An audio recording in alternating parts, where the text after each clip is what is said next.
अब देखेंगे वकाटक राजवंश के बारे में।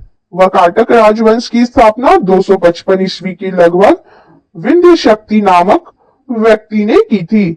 इसके पूर्वज सातवाहनों के अधीन बरार विदर्भ के स्थानीय शासक थे। विंध्य शक्ति के पश्चात उसका पुत्र प्रवरसेन प्रथम 275 से 335 ईस्वी तक शासक हुआ। वकाटक वंश का वह अकेला ऐसा शासक था जिसने सम्राट की उपाधि धारण की थी। पुराणों से पता चलता है कि इसने 4 अश्वमेध यज्ञ किया था। प्रवरसेन के पश्चात वकाटक साम्राज्य 2 शाखाओं में विभक्त हो गया, प्रधान शाखा तथा बासीय वर्ष गुलम शाखा। दोनों शाखाओं ने समानांतर रूप से शासन किया। प्रधान शाखा के प्रमुख राजा रुद्रसेन प्रथम 335 से 360 ईस्वी तक, प्रभावती गुप्त का संरक्षण काल 390 से 410 ईस्वी, प्रवरसेन द्वितीय 410 से 440 ईस्वी, नरेंद्र सेन 440 से 460 ईस्वी, पृथ्वी सेन द्वितीय 460 से 480 ईस्वी तक।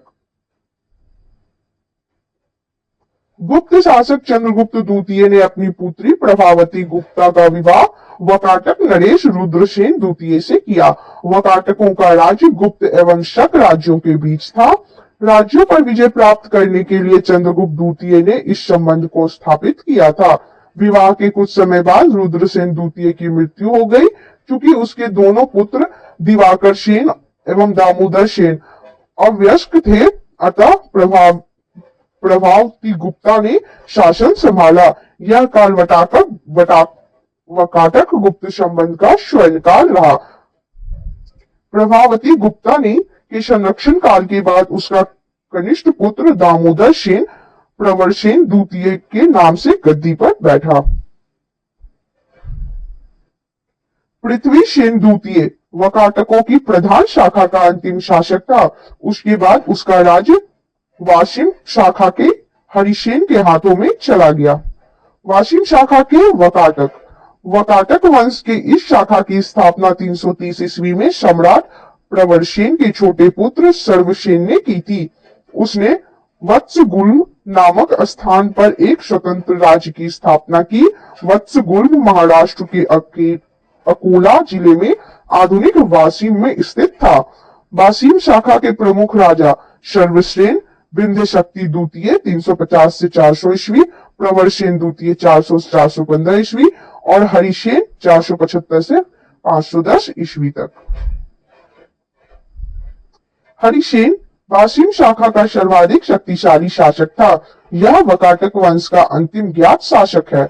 वकाटक वंश के राजा प्रवरसेन द्वितीय ने मराठी प्राकृत काव्य सेतुबंध की रचना की तथा सर्वसेन ने हरि विजय नामक प्राकृत काव्य ग्रंथ लिखा। संस्कृत की वैदर्भी शैली का पूर्ण विकास वकाटक नरेशों के दरबार में हुआ। कुछ विद्वानों का मत है कि चंद्रगुप्त द्वितीय के राजकवि कालिदास ने कुछ समय तक प्रवरसेन द्वितीय की राज्यसभा में निवास किया था। वहां उन्होंने उसके सेतुबंध का संशोधन किया तथा वैदर्भी शैली में अपना काव्य मेघदूत लिखा। वकाटक नरेश ब्रह्म धर्मावलंबी थे। वे शिव व विष्णु के उपासक थे। वकाटक नरेश पृथ्वीसेन द्वितीय के सामंत व्याधर्वदेव ने नचना के मंदिर का निर्माण करवाया। अजंता का 16वां तथा 17वां गुहा विहार और 19वें गुहा चैत्य का निर्माण वकाटकों के शासनकाल में हुआ। पुष्यभूति वंश या वर्धन वंश। गुप्त वंश के पतन के बाद जिन नए राजवंशों का उद्भव हुआ उनमें मैत्रक, मौखरी, पुष्यभूति, परवर्ती, गुप्त और गौड़ प्रमुख हैं। इन राजवंशों में पुष्यभूति वंश के शासकों ने सबसे विशाल साम्राज्य स्थापित किया। पुष्यभूति वंश के संस्थापक पुष्यभूति थे। इनका राजधानी थानेश्वर हरियाणा प्रांत के कुरुक्षेत्र जिले में स्थित वर्तमान थानेश्वर स्थान थी। प्रभाकर वर्धन इस वंश की स्वतंत्रता का जन्मदाता था तथा प्रथम प्रभावशाली शासक था जिसने परम भट्टारक और महाराजाधिराज जैसी सम्मानजनक उपाधियां धारण की। प्रभाकर वर्धन की पत्नी यशोमती से 2 पुत्र राज्यवर्धन और हर्षवर्धन तथा एक कन्या राज्यश्री उत्पन्न हुई। राज्यश्री का विवाह कन्नौज के मौखरी राजा ग्रहवर्मा के साथ हुआ। मालवा के शासक देवगुप्त ने ग्रहवर्मा की हत्या कर दी और राज्यश्री को बंदी बनाकर कारागार में डाल दिया। राज्यवर्धन ने देवगुप्त को मार डाला, परंतु देवगुप्त के मित्र गौड़ नरेश शशांक ने धोखा देकर राज्यवर्धन की हत्या कर दी। नोट: शशांक शैव धर्म का अनुयायी था। इसने बोधि वृक्ष बोधगया में को कटवा दिया। शशांक शैव धर्म का अनुयायी था और इसने बोधि वृक्ष जो बोधगया में थी उसे कटवा दिया। राज्यवर्धन की मृत्यु के बाद 606 ईस्वी में 16 वर्ष की अवस्था में हर्षवर्धन थानेश्वर की गद्दी पर बैठा। हर्ष को शिलादित्य के नाम से भी जाना जाता था। इसने परम भट्टारक नरेश की उपाधि धारण की थी। हर्ष ने शशांक को पराजित करके कन्नौज पर अधिकार कर लिया तथा उसे अपनी राजधानी बनाया। हर्ष और पुलकेशिन द्वितीय के बीच नर्मदा नदी के तट पर युद्ध हुआ, जिसमें हर्ष की पराजय हुई। चीनी यात्री वेनसांग हर्षवर्धन के शासनकाल में भारत आया। नोट देख लीजिए, वेनसांग को यात्रियों में राजकुमार, नीति का पंडित एवं वर्तमान शाक्य मुनि कहा जाता है। वह नालंदा विश्वविद्यालय में पढ़ने एवं बौद्ध ग्रंथ संग्रह करने के उद्देश्य से भारत आया था। हर्ष 641 ईस्वी में अपने दूत चीन भेजे तथा 643 ईस्वी एवं 645 ईस्वी में 2 चीनी दूत उसके दरबार में आए। हर्ष ने कश्मीर के शासक से युद्ध के दंत अवशेष बलपूर्वक प्राप्त किए। हर्ष के पूर्वज भगवान शिव और सूर्य के अनन्य उपासक थे। प्रारंभ में हर्ष भी अपने कुल देवता शिव का परम भक्त था। चीनी यात्री वेनसांग से मिलने के बाद उसने बौद्ध धर्म की महायान शाखा को राज्यश्रय प्रदान किया तथा वह पूर्ण बौद्ध बन गया। हर्ष के समय में नालंदा महाविहार महायान बौद्ध धर्म की शिक्षा का प्रधान केंद्र था। हर्ष के समय में प्रयाग में प्रति 5वें वर्ष एक समारोह आयोजित किया जाता था, जिसे महामोक्ष परिषद कहा जाता था। वेनसांग एवं छठे समारोह में सम्मिलित हुआ। बाणभट्ट हर्ष के दरबारी कवि थे। उन्होंने हर्ष चरित एवं कादंबरी की रचना की। बाणभट्ट के गुरु भड़चू थे। प्रियदर्शिका, रत्नावली तथा नागानंद नामक 3 संस्कृत नाटक ग्रंथों की रचना हर्ष ने की थी। कहा जाता है कि धावक नामक कवि ने हर्ष से पुरस्कार लेकर उसके नाम से ये तीनों नाटक लिख दिए। हर्ष को भारत का अंतिम हिंदू सम्राट कहा गया है, लेकिन वह ना तो कट्टर हिंदू था और ना ही सारे देश का शासक। हर्ष के अधीनस्थ शासक महाराज अथवा महासामंत कहे जाते थे। हर्ष के मंत्री परिषद के मंत्री को सचिव या आमात्य कहा जाता था। प्रशासन की सुविधा के लिए हर्ष को साम्राज्य कई प्रांतों में विभाजित था। प्रांत को भुक्ति कहा जाता था। प्रत्येक भुक्ति का शासक राजस्थानीय, उपरीक अथवा राष्ट्रीय कहलाता था। भुक्ति का विभाजन जिलों में हुआ था। जिले की संज्ञा थी विषय, जिसका प्रधान विषयपति होता था। विषय के अंतर्गत कई पाठक आधुनिक तहसील होते थे। ग्राम शासन की सबसे छोटी इकाई थी। ग्राम शासन का प्रधान ग्रामाक्षलिक कहा जाता था। हर्षचरित के अनुसार हर्ष की मंत्री परिषद थी। भंडी प्रधान सचिव, भंडी होते थे प्रधान सचिव। सिंहनाद होते थे प्रधान सेनापति, सिंहनाद होते थे प्रधान सेनापति। कुंतल होते थे अश्वसेना का प्रधान, कुंतल होते थे अश्वसेना का प्रधान। और स्कंदगुप्त गज सेना का प्रमुख, स्कंदगुप्त होते थे गज सेना का प्रमुख। पुलिस कर्मियों को चाट या भाट कहा गया है। दंडपाशिक तथा दांडिक पुलिस विभाग के अधिकारी होते थे। अश्वसेना के अधिकारियों को वृद्धेश्वर, पैदल सेना के अधिकारियों को बालाधिकृत या महाबालाधिकृत कहा जाता था। हर्षचरित में सिंचाई के साधन के रूप में तुला यंत्र, जल पंप का उल्लेख मिलता है। हर्ष के समय मथुरा सूती वस्त्रों के निर्माण के लिए प्रसिद्ध था। नोट देखेंगे, हर्षचरित में प्रांतीय शासक के लिए लोकपाल शब्द आया है। हर्षचरित में प्रांतीय शासक के लिए लोकपाल शब्द आया है। अब देखते हैं दक्षिण भारत के प्रमुख राजवंश। पल्लव वंश। पल्लव वंश का संस्थापक सिंह विष्णु 575 से 600 तक था। इसकी राजधानी कांची तमिलनाडु में कांचीपुरम थी। वह वैष्णव धर्म का अनुयायी था। सिंह विष्णु ने अवनी सिंह की उपाधि धारण की। सिंह विष्णु ने मामल्लपुरम में आदि वाराह मंदिर का निर्माण करवाया। किरातार्जुनियम के लेखक भारवी सिंह विष्णु के दरबार में रहते थे। पल्लव वंश के प्रमुख शासक हुए कर्मशा महेंद्र वर्मन प्रथम 600 से 630 ईस्वी तक, नरसिंह वर्मन प्रथम 630 से 668 ईस्वी तक, महेंद्र वर्मन द्वितीय 668 से 670 ईस्वी तक, परमेश्वर वर्मन प्रथम 670 से 700 ईस्वी तक, नरसिंह वर्मन द्वितीय 700 से 728 ईस्वी तक और नंदी वर्मन द्वितीय 730 से 800 ईस्वी तक। मतविलास प्रहसन की रचना महेंद्र वर्मन ने की थी।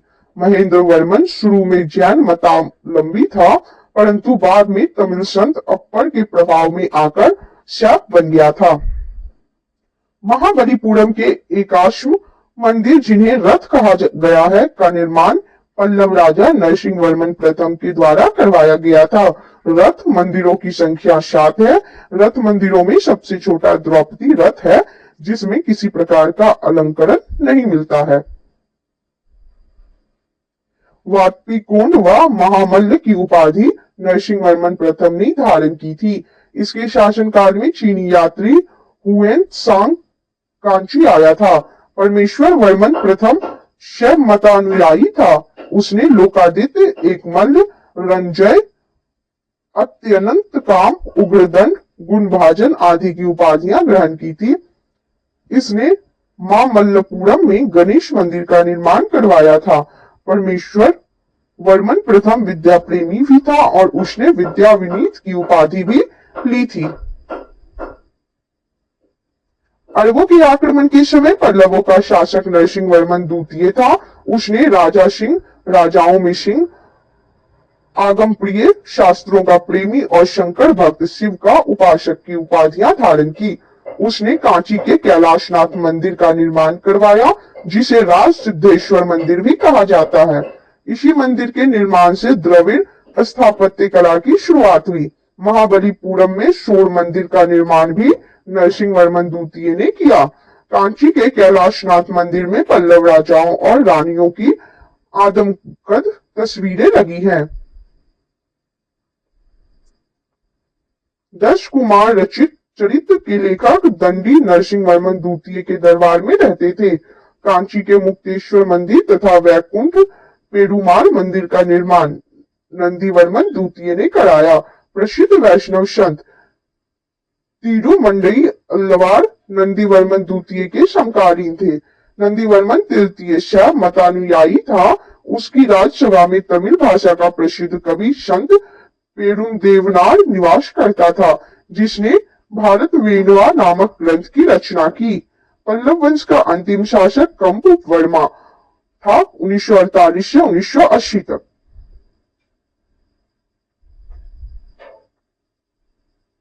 चोल। 9वीं शताब्दी में चोल वंश पल्लवों के ध्वंसावशेषों पर स्थापित हुआ। इस वंश के संस्थापक विजयालय 850 से 887 ईस्वी तक थे, जिसकी राजधानी तंजौर या तंजावुर था। तंजावुर का वास्तुकार कुंजर मल्लन राज पेरुथच्चन था। विजयालय ने नरकेश्वरी की उपाधि धारण की और निशुंभ शूदिनी देवी का मंदिर बनवाया। चोलों का स्वतंत्र राज आदित्य प्रथम ने स्थापित किया। पल्लवों पर विजय पाने के उपरांत आदित्य प्रथम ने कोदंड राम की उपाधि धारण की। तब कोलम के युद्ध में राष्ट्रकूट नरेश कृष्ण तृतीय ने परांतक प्रथम को पराजित किया। इस युद्ध में परांतक प्रथम का बड़ा लड़का राजादित्य मारा गया। राजराज प्रथम ने श्रीलंका पर आक्रमण किया।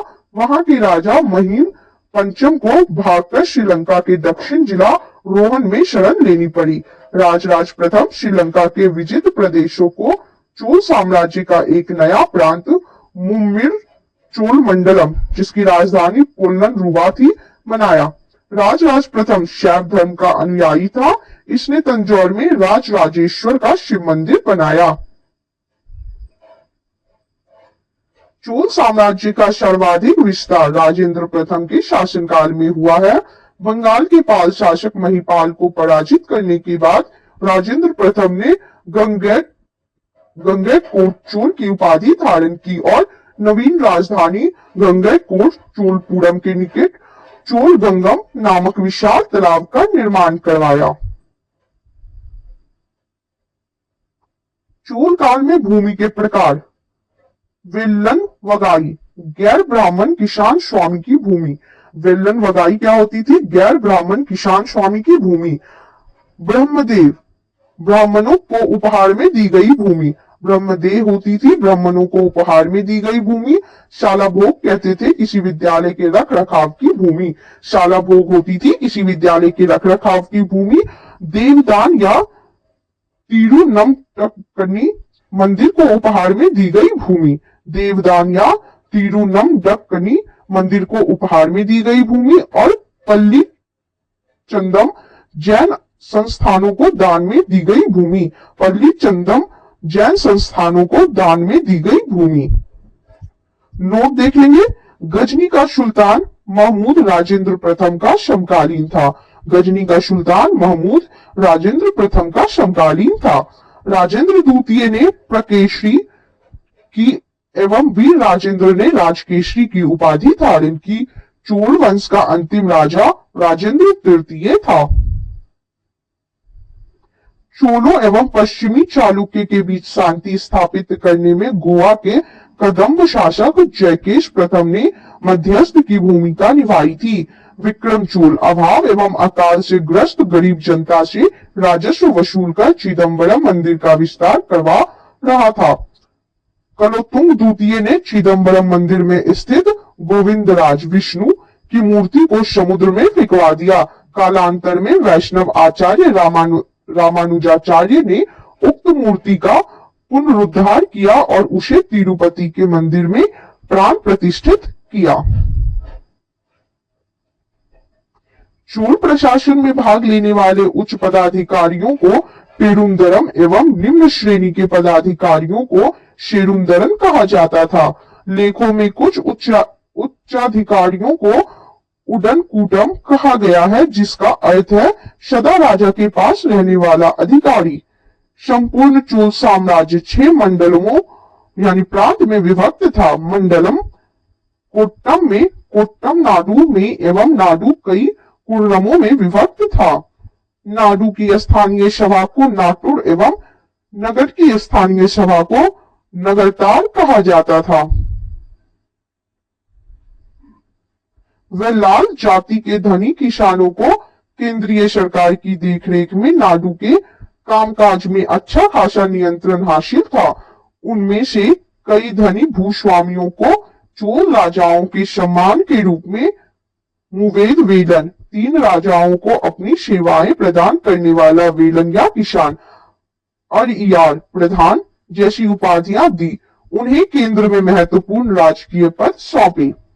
स्थानीय स्वशासन चोल प्रशासन की मुख्य विशेषता थी और सर्वसाधारण लोगों की समिति थी, जिसका कार्य होता था सार्वजनिक कल्याण के लिए तालाबों और बगीचों के निर्माण हेतु गांव की भूमि का अधिग्रहण करना। सभा या महासभा, यह मूलतः अग्रहारों और ब्राह्मण बस्तियों की सभा थी, जिसके सदस्यों को पेरुमक्कल कहा जाता था। यह सभा वरियम नाम की समितियों के द्वारा अपने कार्य को संचालित करती थी। सभा की बैठक गांव में मंदिर के निकट वृक्ष के नीचे या तालाब के किनारे होती थी। व्यापारियों की सभा को नगरम कहते थे। चोल काल में भूमि कर उपज का 1/3 भाग हुआ करता था। गांव में कार्य समिति की सदस्यता के लिए जो वेतनभोगी कर्मचारी रखे जाते थे, उन्हें मध्यस्थ कहते थे। उत्तर मेरूर अभिलेख के अनुसार सभा की सदस्यता के लिए इच्छुक लोगों को ऐसी भूमि का स्वामी होना चाहिए जहां से भू राजस्व वसूला जाता है। उनके पास अपना घर होना चाहिए। उनकी उम्र 35 से 70 के बीच होनी चाहिए। उन्हें वेदों का ज्ञान होना चाहिए। उन्हें प्रशासनिक मामलों की अच्छी जानकारी होनी चाहिए और ईमानदार होना चाहिए। यदि कोई पिछले 3 सालों में किसी समिति का सदस्य रहा है तो वह किसी और समिति का सदस्य नहीं बन सकता है। जिसने अपने या अपने संबंधियों के खाते जमा नहीं कराए हैं वह चुनाव नहीं लड़ सकता। नेक्स्ट पॉइंट देखेंगे, ब्राह्मणों को दी गई कर्म मुक्त भूमि को चतुर्वेदी मंगलम एवं दान दी गई भूमि ब्रह्मदेव कहलाती थी। चोल सेना का सबसे संगठित अंग था पदाति सेना। चोल काल में कनलजू सोने के सिक्के थे। तमिल कवियों में जयंदोगर प्रसिद्ध कवि था जो कुलुतुंग प्रथम का राजकवि था। उसकी रचना है कलिंग तुपर्णी, कंबन और कट्टुकन और पुगलेंदी को तमिल साहित्य का और पंप पुण्य एवं रन कन्नड़ साहित्य का त्रिरत्न कहा जाता है। पर्सी ब्राउन ने तंजौर के बृहदेश्वर मंदिर के विमान को भारतीय वास्तुकला का निकष माना है। चोलकालीन नटराज प्रतिमा को चोल कला का सांस्कृतिक सार या निचोड़ कहा जाता है। चोल कांस्य प्रतिमाएं संसार की सबसे उत्कृष्ट कांस्य प्रतिमाओं में गिनी जाती है। शैव संत ईशान शिव पंडित राजेंद्र प्रथम के गुरु थे। चोल काल 10वीं सदी का सबसे महत्वपूर्ण बंदरगाह कावेरी पट्टनम था। बहुत बड़ा गांव जो एक इकाई के रूप में शासित किया जाता था तनियर कहलाता था। उत्तर मेरूर शिलालेख जो सभा संस्था का विस्तृत वर्णन उपस्थित करता है परांतक प्रथम के शासनकाल से संबंधित है।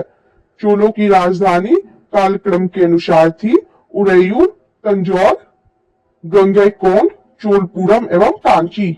चोल काल में सड़कों की देखभाल बगान समिति करती थी। चोल काल में आम वस्तुओं के आदान प्रदान का आधार धान था। चोल काल के विशाल व्यापारी समूह निम्न थे: वलंजियार, नानादेशी एवं मणिग्रामम। विष्णु के उपासक अलवार व शिव के उपासक नैनार संत कहलाते थे। चालुक्य वंश कल्याणी के चालुक्य वंश की स्थापना तैलप द्वितीय ने की थी। राजधानी थी मान्यखेट।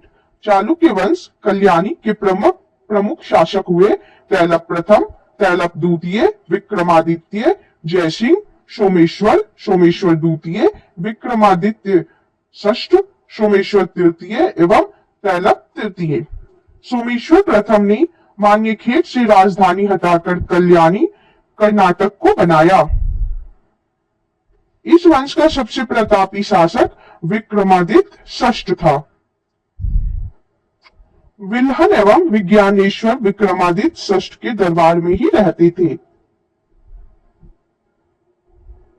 मिताक्षरा हिंदू विधि ग्रंथ याज्ञवल्क्य की स्मृति पर व्याख्या नामक ग्रंथ की रचना महान विधेयवत्ता विज्ञानेश्वर ने की थी। विक्रमांक देवरचित की रचना विल्हन ने की थी। इसमें विक्रमादित्य षष्ठ के जीवन पर प्रकाश डाला गया है। चालुक्य वंश वातापी जयसिंह ने वातापी के चालुक्य वंश की स्थापना की जिसकी राजधानी वातापी बीजापुर के निकट थी। इस वंश के प्रमुख शासक थे पुलकेशिन प्रथम, कृतिवर्मन, पुलकेशिन द्वितीय, विक्रमादित्य, विनयादित्य एवं विजयादित्य। इनमें सबसे प्रतापी राजा पुलकेशिन द्वितीय था। महाकूट स्तंभ लेख से प्रमाणित होता है कि पुलकेशिन द्वितीय बहु सुवर्ण एवं अग्निष्टोम यज्ञ संपन्न करवाया था। जिनेन्द्र का मेगुती मंदिर पुलकेशिन द्वितीय ने बनवाया था। पुलकेशिन द्वितीय ने हर्षवर्धन को हराकर परमेश्वर की उपाधि धारण की थी। इसने दक्षिणापथेश्वर की उपाधि भी धारण की थी। पल्लव वंशी शासक नरसिंह वर्मन प्रथम ने पुलकेशिन द्वितीय को लगभग 642 ईस्वी में परास्त किया और उसकी राजधानी बादामी पर अधिकार कर लिया। संभवतः इसी युद्ध में पुलकेशिन द्वितीय मारा गया। इसी विजय के बाद नरसिंह वर्मन ने वातापी कोंड की उपाधि धारण की। एहोल अभिलेख का संबंध पुलकेशिन द्वितीय से है, जिसके लेखक है रवि कृति।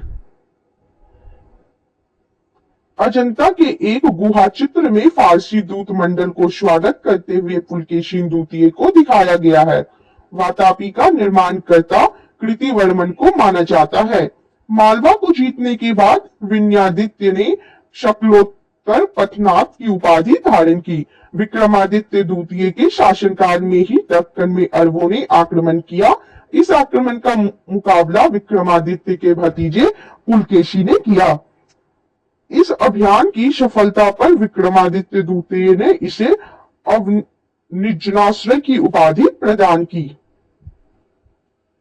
विक्रमादित्य द्वितीय की प्रथम पत्नी लोक महादेवी ने पट्टदकल में विरूपाक्ष महादेव मंदिर तथा उसकी दूसरी पत्नी त्रैलोक्य देवी ने त्रैलोकेश्वर मंदिर का निर्माण करवाई।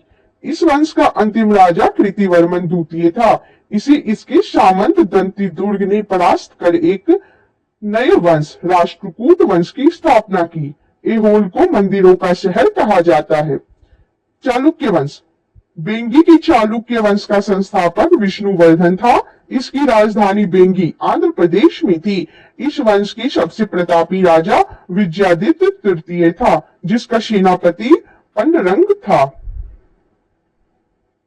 राष्ट्रकूट। राष्ट्रकूट राजवंश का संस्थापक दंती दुर्ग था 752 ईस्वी में। शुरुआत में वे कर्नाटक के चालुक्य राजाओं के अधीन थे। इसकी राजधानी मनकीर या मान्यखेत, वर्तमान में मालखेर, शोलापुर के निकट थी। राष्ट्रकूट वंश के प्रमुख शासक थे कृष्ण प्रथम, ध्रुव, गोविंद तृतीय, अमोघ वर्ष, कृष्ण द्वितीय, इंद्र तृतीय एवं कृष्ण तृतीय। एलोरा के प्रसिद्ध कैलाश मंदिर का निर्माण कृष्ण प्रथम ने करवाया था। ध्रुव राष्ट्रकूट वंश का पहला शासक था, जिसने कन्नौज पर अधिकार करने हेतु त्रिपक्षीय संघर्ष में भाग लिया और प्रतिहार नरेश, वत्सराज एवं पाल नरेश धर्मपाल को पराजित किया। ध्रुव को धरावर्ष भी कहा जाता था। गोविंद तृतीय ने त्रिपक्षीय संघर्ष में भाग लेकर चक्रा युद्ध व उसके संरक्षक धर्मपाल तथा प्रतिहार वंश के शासक नागभट्ट द्वितीय को पराजित किया। पल्लव, पांड्य, केरल व गंग शासकों के संघ को गोविंद तृतीय ने नष्ट किया। अमोघ वर्ष जैन धर्म का अनुयायी था। इसने कन्नड़ में कविराजमार्ग की रचना की। आदि पुराण व त्रिषष्ठिलक्षण महापुराण के रचनाकार जीनसेन, गणिताशार संग्रह के लेखक महावीराचार्य एवं अमोघ वृत्ति के लेखक शक्कायना अमोघ वर्ष के दरबार में रहते थे। अमोघ वर्ष ने तुंगभद्रा नदी में जल समाधि लेकर अपने जीवन का अंत किया। इंद्र तृतीय के शासनकाल में अरब निवासी अलमशूदी भारत आया। इसने तत्कालीन राष्ट्रकूट शासकों को भारत का सर्वश्रेष्ठ शासक कहा। राष्ट्रकूट वंश का अंतिम महान शासक कृष्ण तृतीय था। इसी के दरबार में कन्नड़ भाषा के कवि पूर्ण रहते थे, जिन्होंने शांति पुराण की रचना की। कल्याणी के चालुक्य तैलप द्वितीय ने 973 ईस्वी में कर्क को हराकर राष्ट्रकूट राज्य पर अपना अधिकार कर लिया और कल्याणी के चालुक्य वंश की नींव डाली। एलोरा एवं एलिफेंटा महाराष्ट्र। गुहा मंदिरों का निर्माण राष्ट्रकूट के समय ही हुआ। एलोरा में 34 शैलकृत गुफाएं हैं। इसमें 1 से 12 तक बौद्धों, 13 से 29 तक हिंदुओं एवं 30 से 34 तक जैनों की गुफाएं हैं। बौद्ध गुफाओं में सबसे प्रसिद्ध विश्वकर्मा गुफा संख्या 10 है। इसमें एक चैत्य है। वहां पर 2 मंजिली और 3 मंजिली गुफाएं भी है, जिन्हें 2 थल या 3 थल नाम दिया गया है। एलोरा की गुफा 15वें विष्णु को नरसिंह अर्थात पुरुष सिंह के रूप में दिखलाया गया है। नोट: एलोरा गुफाओं का सर्वप्रथम उल्लेख फ्रांसीसी यात्री थेविनेट ने 17वीं शताब्दी में किया था। एक बार फिर से सुन लीजिएगा। एलोरा गुफाओं का सर्वप्रथम उल्लेख फ्रांसीसी यात्री थेविनेट ने 17वीं शताब्दी में किया था। राष्ट्रकूट शैव। वैष्णव, शाक्त संप्रदायों के साथ साथ जैन धर्म के भी उपासक थे। राष्ट्रकूटों ने अपने राज्यों में मुसलमान व्यापारियों को बसने तथा इस्लाम के प्रचार की स्वीकृति दी थी। यादव वंश। देवगिरी के यादव वंश की स्थापना विल्लम पंचम ने की। इसकी राजधानी देवगिरी थी। इस वंश का सबसे प्रतापी राजा सिंधन 1210 से 46 तक था। इस वंश का अंतिम स्वतंत्र शासक रामचंद्र था, जिसने अलाउद्दीन के सेनापति मलिक काफूर के सामने आत्मसमर्पण किया। संगीत शास्त्री सारंगदेव राजा सिंधन के दरबारी थे, जिन्होंने संगीत रत्नाकर नामक ग्रंथ की रचना की। होयसल वंश। द्वार समुद्र के होयसल वंश की स्थापना विष्णुवर्धन ने की थी। होयसल वंश यादव वंश की एक शाखा थी। वेलूर में चिन्ना केशव मंदिर का निर्माण विष्णुवर्धन ने 1117 में किया था। होयसल वंश का अंतिम शासक वीर वल्लाल तृतीय था, जिसे मलिक काफूर ने हराया था। होयसल वंश की राजधानी द्वार समुद्र आधुनिक हेलीविड था। कदम्ब वंश। कदम्ब वंश की स्थापना मयूर शर्मन ने की थी। कदम्ब वंश की राजधानी वनवासी था। गंग वंश। गंग वंश संस्थापक वज्रहस्त पंचम था। अभिलेखों के अनुसार गंग वंश के प्रथम शासक कोंकणी वर्मा था। गंगों की प्रारंभिक राजधानी कुवलाल कूलर थी, जो बाद में तलकाट हो गई।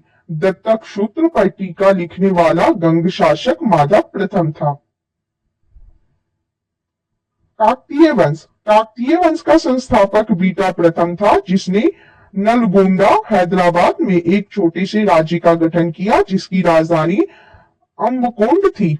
इस वंश का सबसे शक्तिशाली शासक गणपति था। रुद्रमा देवी गणपति की बेटी थी, जिसने रुद्रदेव महाराज का नाम ग्रहण किया, जिसने 35 वर्ष तक शासन किया। गणपति ने अपनी राजधानी वारंगल से स्थानांतरित कर ली थी। इस राजवंश का अंतिम शासक प्रताप रुद्र था, 1295 से 1323 ईस्वी तक। सीमावर्ती राजवंशों का अभ्युदय। पाल वंश। पाल वंश का संस्थापक गोपाल था, 750 ईस्वी में। इस वंश की राजधानी मुंगेर थी। पाल शासक बौद्ध धर्म के अनुयायी थे। गोपाल ओदंतपुरी विश्वविद्यालय की स्थापना की थी। पाल वंश का सबसे महान शासक धर्मपाल था, जिसने विक्रमशिला विश्वविद्यालय की स्थापना की थी। कन्नौज के लिए त्रिपक्षीय संघर्ष पाल वंश, गुर्जर प्रतिहार वंश एवं राष्ट्रकूट वंश के बीच हुआ।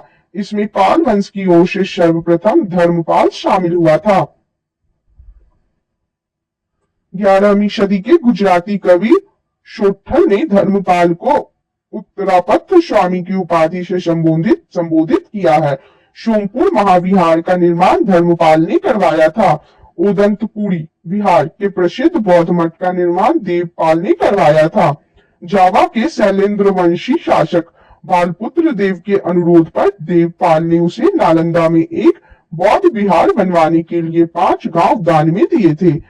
गौरी रीति नामक साहित्यिक विद्या का विकास पाल शासकों के समय में हुआ।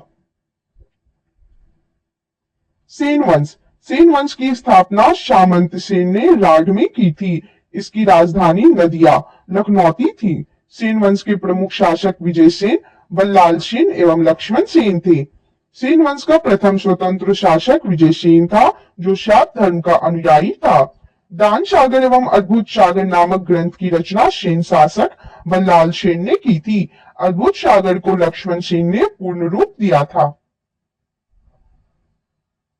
लक्ष्मण सेन की राज्यसभा में गीत गोविंद के लेखक जयदेव, पवनदूत के लेखक धोई एवं ब्रह्म सर्वस्व के लेखक हलायुध रहते थे।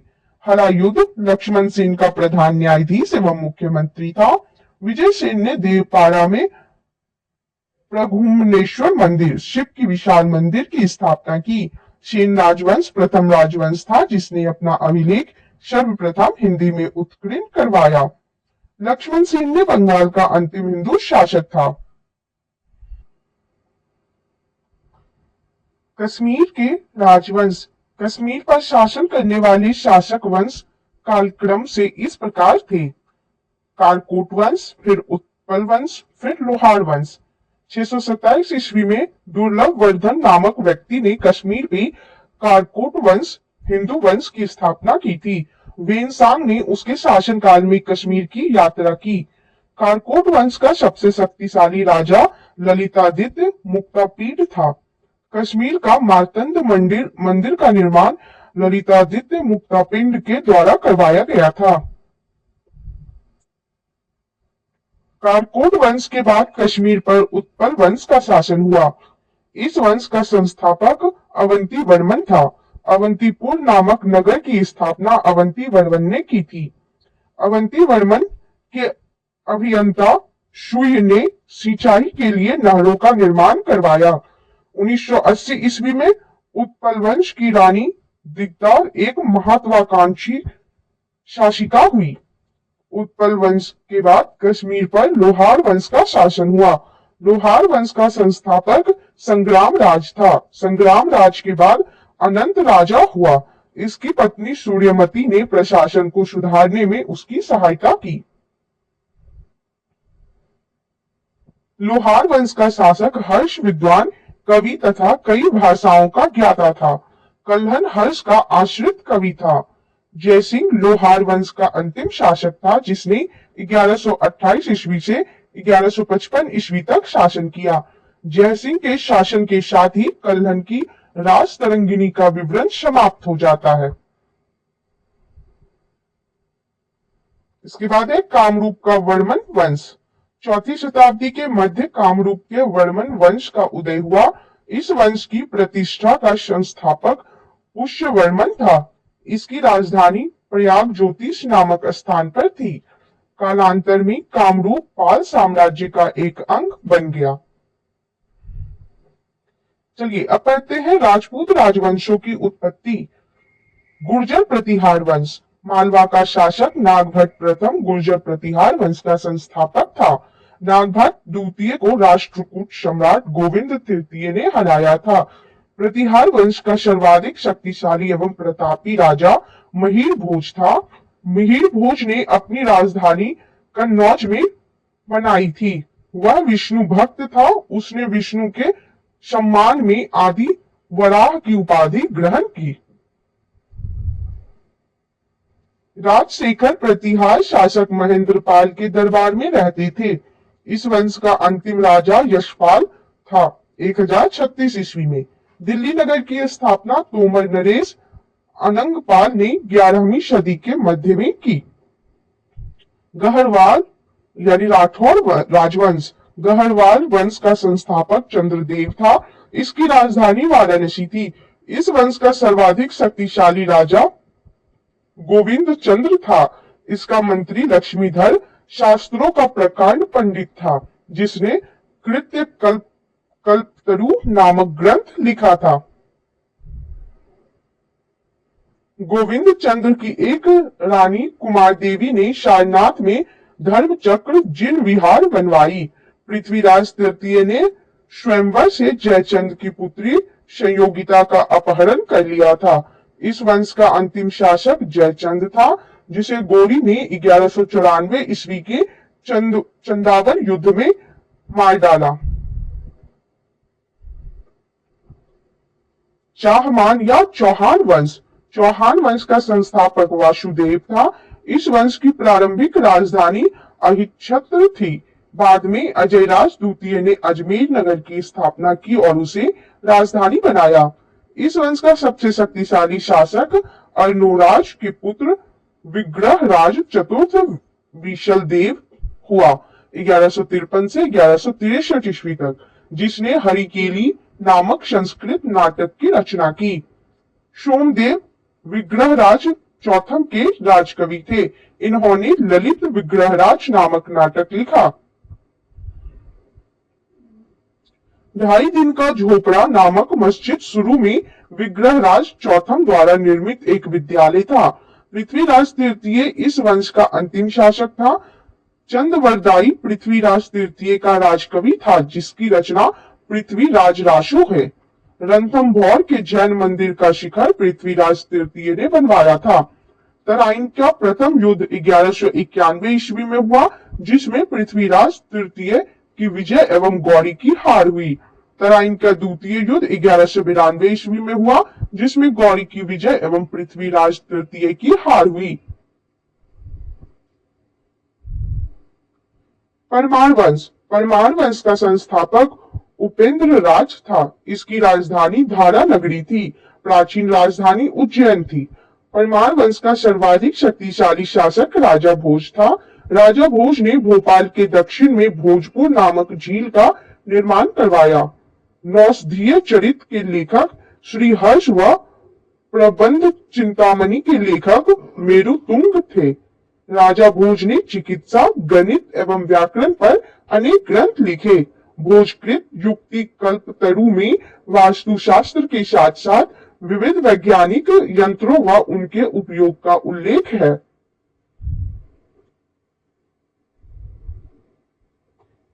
नवशाहशांग चरित के रचिता पद्मगुप्त, 10 रूपक के रचिता धनंजय, धनिक, हलायुध एवं अमित गति जैसे विद्वान वाक्यपति मुंज के दरबार में रहते थे। कविराज की उपाधि से विभूषित शासक था राजा भोज। भोज ने अपनी राजधानी में सरस्वती मंदिर का निर्माण करवाया था। इस मंदिर के परिसर में संस्कृत विद्यालय भी खोला गया था। राजा भोज के शासनकाल में धारा नगरी विद्या व विद्वानों का प्रमुख केंद्र थी। इसने चित्तौड़ में त्रिभुवन नारायण मंदिर का निर्माण करवाया। भोजपुर नगर की स्थापना राजा भोज ने की थी। परमार वंश के बाद तोमर वंश का, उसके बाद चाहमान वंश का और अंततः 1297 ईस्वी में अलाउद्दीन खिलजी के सेनापति नसरत खान और उलुग खान ने मालवा पर अधिकार कर लिया। चंदेल वंश। प्रतिहार साम्राज्य के पतन के बाद बुंदेलखंड की भूमि पर चंदेल वंश का स्वतंत्र राजनीतिक इतिहास प्रारंभ हुआ। बुंदेलखंड का प्राचीन नाम जेजाक भुगती है। चंदेल वंश का संस्थापक नन्नुक 1831 में था। इसकी राजधानी खजुराहो थी। प्रारंभ में इसकी राजधानी कालिंजर महोबा थी। राजा धंग ने अपनी राजधानी कालिंजर से खजुराहो में स्थानांतरित की थी। चंदेल वंश का प्रथम स्वतंत्र एवं सबसे प्रतापी राजा यशोवर्मन था। यशोवर्मन ने कन्नौज पर आक्रमण कर प्रतिहार राजा देवपाल को हराया तथा उससे एक विष्णु की प्रतिमा प्राप्त की, जिसे उसने खजुराहो के विष्णु मंदिर में स्थापित की। धंग ने जिननाथ, विश्वनाथ एवं वैद्यनाथ मंदिर का निर्माण करवाया। कंदरिया महादेव मंदिर का निर्माण धंगदेव द्वारा 999 ईस्वी में किया गया। धंग ने गंगा जमुना के संगम में शिव की आराधना करते हुए अपने शरीर का त्याग किया। चंदेल शासक विद्याधर ने कन्नौज के प्रतिहार शासक राज्यपाल की हत्या कर दी, क्योंकि उसने महमूद के आक्रमण का सामना किए बिना ही आत्मसमर्पण कर दिया था। विद्याधर ही अकेला ऐसा भारतीय नरेश था जिसने महमूद गजनी की महत्वाकांक्षाओं का सफलतापूर्वक प्रतिरोध किया। चंदेल शासक कृतिवर्मन की राज्यसभा में रहने वाले कृष्ण मिश्र ने प्रबोध चंद्रोदय की रचना की थी। इन्होंने महोबा के समीप कृति सागर नामक जलाशय का निर्माण किया। अल्लाउद्दीन नामक 2 सेनानायक परम मर्दी देव के दरबार में रहते थे, जिन्होंने पृथ्वीराज चौहान के साथ युद्ध करते हुए अपनी जान गंवाई थी। चंदेल वंश का अंतिम शासक परम मर्दी देव ने 1202 ईस्वी में कुतुबुद्दीन ऐबक की अधीनता स्वीकार कर ली। इस पर उसके मंत्री अजय देव ने उसकी हत्या कर दी। सोलंकी वंश अथवा गुजरात के चालुक्य शासक। सोलंकी वंश का संस्थापक मूलराज प्रथम था। इसकी राजधानी अनहिलवाड़ थी। मूलराज प्रथम शैव धर्म का अनुयायी था। भीम प्रथम के शासनकाल में महमूद गजनी ने सोमनाथ के मंदिर पर आक्रमण किया। भीम प्रथम के सामंत विमल ने आबू पर्वत पर दिलवाड़ा का प्रसिद्ध जैन मंदिर बनवाया। सोलंकी वंश का प्रथम शक्तिशाली शासक जयसिंह सिद्धराज था। प्रसिद्ध जैन विद्वान हेमचंद्र जयसिंह सिद्धराज के दरबार में था। माउंट आबू पर्वत राजस्थान पर एक मंडप बनाकर जयसिंह सिद्धराज ने अपने सातों पूर्वजों की गजारोही मूर्तियों की स्थापना की। मुढेरा के सूर्य मंदिर का निर्माण सोलंकी राजाओं के शासनकाल में हुआ था। सिद्धपुर में रुद्र महाकाल के मंदिर का निर्माण जयसिंह सिद्धराज ने किया था। सोलंकी शासक कुमारपाल जैन मतानुयायी था। वह जैन धर्म के अंतिम राजकीय प्रवर्तक के रूप में प्रसिद्ध है। सोलंकी वंश का अंतिम शासक भीम द्वितीय था। भीम द्वितीय के एक सामंत लवण प्रसाद ने गुजरात में वघेल वंश की स्थापना की थी। बघेल वंश का कर्ण द्वितीय गुजरात का अंतिम हिंदू शासक था। इसने अलाउद्दीन खिलजी की सेनाओं का मुकाबला किया था। कलचुड़ी चेदी राजवंश कलचुड़ी वंश का संस्थापक कोक्कल था। इसकी राजधानी त्रिपुरी थी। कलचुड़ी वंश का एक शक्तिशाली शासक गांगेय देव था, जिसने विक्रमादित्य की उपाधि धारण की। पूर्व मध्यकाल में स्वर्ण सिक्कों के विलुप्त हो जाने के पश्चात इन्होंने सर्वप्रथम इसे प्रारंभ करवाया। कलचुड़ी वंश का सबसे महान शासक कर्णदेव था, जिसने कलिंग पर विजय प्राप्त की और त्रिकलिंगाधिपति की उपाधि धारण की। प्रसिद्ध कवि राजशेखर कलचुड़ी के दरबार में ही रहते थे। सिसोदिया वंश के शासक अपने को सूर्यवंशी कहते थे, जो मेवाड़ पर शासन करते थे। मेवाड़ की राजधानी चित्तौड़ थी। अपनी विजयों के उपलक्ष्य में विजय स्तंभ का निर्माण राणा कुंभा ने चित्तौड़ में करवाया। खतौली का युद्ध 1518 में राणा सांगा व इब्राहिम लोदी के बीच हुआ।